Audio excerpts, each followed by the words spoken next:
할렐루야, 하나님께 영광 돌립니다. 오늘 2001년 1월 3일 첫 주일 신년 감사 예배 하나님 앞에 올려드립니다. 우리에게 주시는 귀한 말씀은 에베소 2장 1절로 7절입니다. 동행에 대해서 올 한해 우리가 붙들 말씀은 동행입니다. 긍휼 주님과의 동행입니다. 성도의 삶은 주님과의 동행에 있습니다.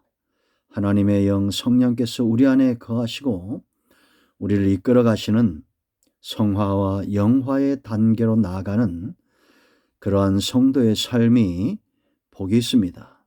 여러분, 삶과 밀접한 것이 있습니다. 그것은 바로 신분입니다.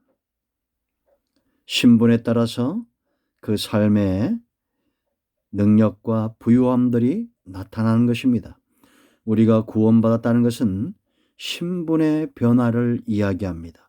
이방인에서 선민, 노예에서 하나님의 자녀가 된 것입니다. 성경은 관계를 강조한다고 제가 여러 번 말씀드렸습니다. 아버지와 아들의 관계, 목자와 양의 관계, 주인과 종의 관계, 신랑과 신부의 관계, 끊임없이 그 관계에 대해서 이야기하죠. 우리가 구원받았다는 것은 우리의 신분의 변화를 이야기합니다. 에베소 1장에서 성도가 이런 신분의 변화를 위해서 삼위 하나님께서 어떤 일을 행하셨는가, 이것이 성도의 복이다라고 말했습니다. 3절에 신령한 복을 우리에게 주시되 그랬는데요. 구원을 계획하신 분은 성부 하나님이십니다. 이것을 진행하시고 스스로 죄인의 몸으로 오셔서 희생의 제물이 되신 분이 바로 성자 예수입니다. 그런가 하면 이제는 성도의 구원받은 자로서의 그 모습을 온전케 이루어 가시는 분은 바로 성령님이십니다. 그래서 11절 말씀을 보면 모든 일을 그의 뜻의 결정대로 일하시는 이의 계획을 따라, 성부 하나님의 계획이죠. 우리가 예정을 입어 그 안에서 뭐가 됐습니까? 기업이 되었다라는 것입니다. 이제는 하나님의 소유된 백성, 하나님의 기업, 이 일을 위해서 대가를 지불하신 분이 바로 예수님이시다라는 겁니다. 왜 그러면 우리의 이런 구원을 계획하시고 이루시고 우리에게 자녀됨의 신분을 주신 목적이 어디 있습니까? 12절에 이는 우리가 그리스도 안에서 전부터 바라던 그의 영광의 찬송이 되게 하려 하심이다 라고 말합니다. 이 일을 위해서 13절 말씀 보면 약속의 성령으로 인침을 받았다라고 분명히 말하고 있습니다. 정리하면 하나님은 구속을 계획하신 분이고 그것을 실행하신 분은 예수님이시고 구원받은 자로 하나님의 자녀로 그 신분의 회복과 하나님에게 속한 기업이 되도록 완성해 가시는 분은 성령님이시다라는 겁니다. 기독교는 체험의 종교입니다. 구약의 백성들이 성부 하나님을 체험했다면 또 신약을 여시면서 예수님이 성자 예수님이 오셔서 이 땅에서 복음을 전파하시고 보는 자 듣는 자로 하여금 하늘의 미랄 되신 분이심을, 메시아 되심을 체험케 했다면 성령은 우리 안에 거하신다라는 겁니다. 여러분, 이 장에서는 예수님 믿기 전과 후가 분명히 대비되고 있습니다. 우리가 주님과 동행한다면 가장 먼저 우리가 어떤 존재인가를 깨달아 알아야겠죠. 여러분, 1절 말씀 보면 그는 허물과 죄로 죽었던 너희를 살리셨다라고 말합니다. 2장 전체에 걸쳐서 2절, 3절, 12절, 13절 말씀 보면 그때의 전에는 이제는 이렇게 대조를 이루고 있습니다. 달라졌다는 것입니다. 완전히 다른 것의 대조입니다. 전에는 죽었다면 지금은 살아있다라는 겁니다. 죽은 자와 산 자는 다른 거죠. 살리셨다라는 거예요. 우리가 죽어 있을 때 어땠습니까? 그때는 영적으로 죽은 상태인데 우리가 기도할 때 보면 허물과 죄로 죽을 수밖에 없는, 그런데 죽을 수밖에 없는이 아닙니다. 완전히 죽어 있는 상태를 말합니다. 예수님 믿지 않는 자들이 이와 같다는 겁니다. 여러분, 죽은 상태를 우리가 굳이 설명할 필요가 없을 거예요. 분리되는 거죠. 생명과 분리되는 겁니다. 영적으로 죽었다는 것은 이 교제 자체가 안 되는 겁니다. 능력을 행사할 수도 없고 하나님과의 영적인 이런 분리된 상태, 완전히 멀어진 상태를 말한다라는 겁니다.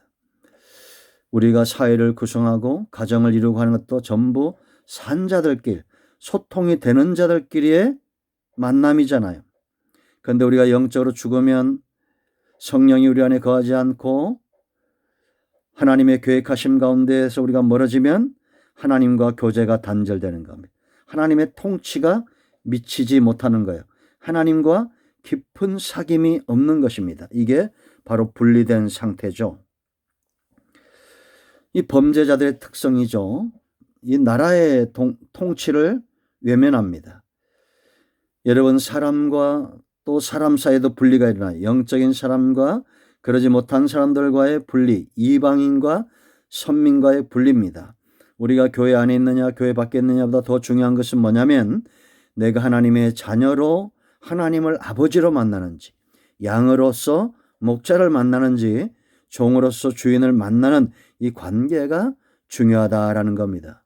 목자를 모르는 양이 없습니다. 왜냐? 목자의 수고가 그렇게 만드는 겁니다. 이것이 성도가 누리는 축복입니다. 우리는 예수 믿는 순간 이제 관계가 맺어집니다. 마치 시집온 신부와 같은 거죠. 또 태어난 양과 목자의 관계와도 같습니다. 세월이 가면서 이제는 하나 되는 역사가 있죠. 교제가 가능해집니다. 점점 그 안에서 성장하면서 능력도 지식도 자라가게 되는 것입니다. 그런데 이렇게 영적으로 분리되고 죽은 원인이 뭐라고 그랬습니까? 1절에 허물과 죄로 죽었다라는 겁니다.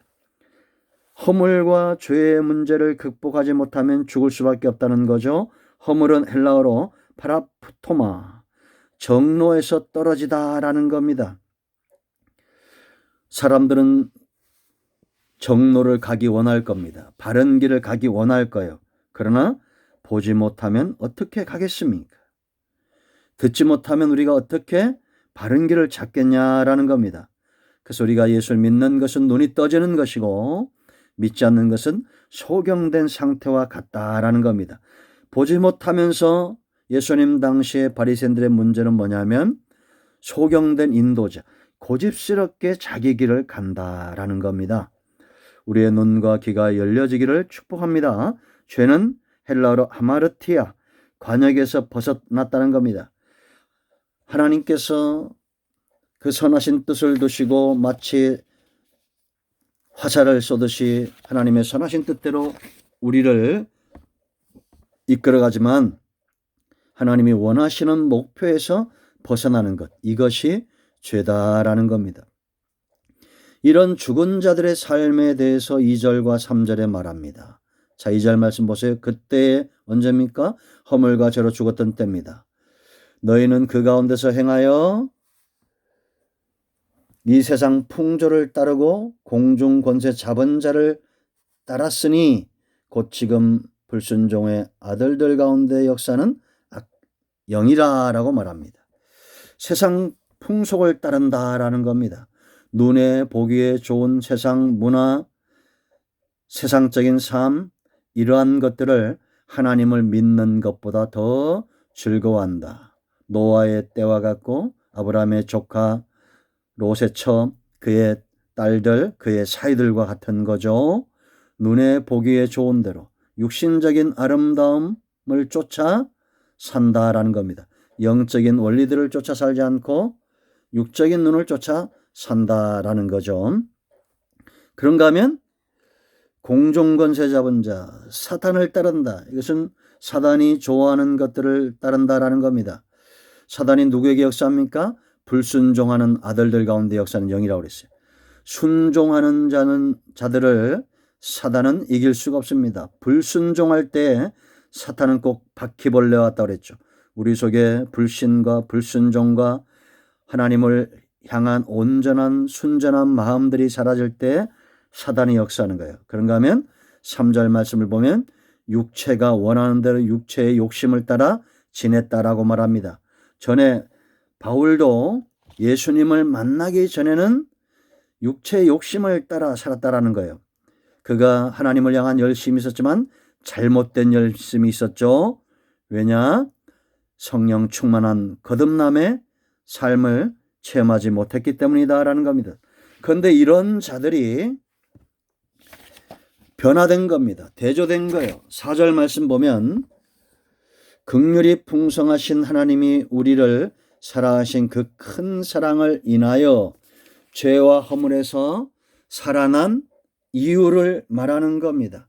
하나님의 긍휼, 하나님의 사랑이 허물로 죽은 5절에 우리를 그리스도와 함께 살리셨고라고 말합니다.